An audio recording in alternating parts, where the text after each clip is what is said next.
Құрметті оқырмандарым, бүгін сіздерге хан мен кедей жолаушы туралы ертегіні айтып беретін боламын.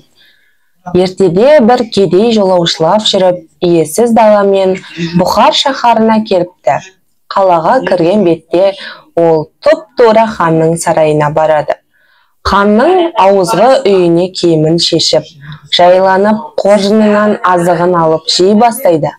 Хан жендеттері әлгі жолаушының ешқайда мойнын бұрмастан тіке ханның үйіне кіргенін көріп қайран қалады.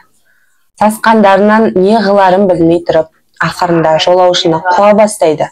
Жолаушы: "Қумаңдар, кішкене дем алған соң өзім-ақ кетемін", дейді. "Сен бұл арада не қып отырсың?" деп ашуланып сұрайды күзетшілері. "Тамақтанған соң 2 сағаттай дем алып жөнелем", дейді жолаушы. Күзетшілері ханға барып жағдайды баяндайды. Хан келіп: "Ей, әдепсіз кедей, менің сарайым саған қонақ үй емес", деп айғай салады. "Бұл үй сенің сарайың ба, Бұхардың ханы? Айтшы, бұл сарайда сенен бұрын кім тұрды?" деп ханнан асықпай сөз сұрапты. "Менің әкем тұрды", депті хан. "Сенің әкеңнен бұрын кім тұрды?" деп сұрайды жолаушы тағы да.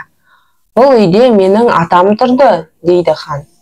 "Атаңнан бұрын кім тұрды дегенде, атамның әкесі тұрды", депті. "Сенен соң бұл сарайда кім тұрады?" деп жолаушы сұрағанда, "Менің балам тұрады". "Сенің балаңнан кейін кім тұрады?" "Менің немерем тұрады, Құдай бұйырса, менің тұқымымнан әйтеуір біреу тұрады да", деп хан жауап берді. Мінекей, байқасаңыз, бұл сарайда бір адамнан соң бір адам тұрады екен. Олай болса, сіздердің бәріңіз бұл сарайда қонақсыздар. Ашуланған хан ойланып тұрып нөкерлеріне: "Жолаушыға тамақ сый беріңдер", деп әмір қылыпты. Жолаушы тамағын жеп дем алады да: "Мен жолаушымын, маған мұндай сый керек емес. Дүние мүлік адамға жолдас болмайды.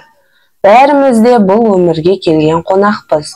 Сондықтан әркім Құдайдың өзіне берген несібесіне қарай көреді де", деп сыйдан бас тартыпты. Бұған хан разы болған екен. Ертегінің соңы.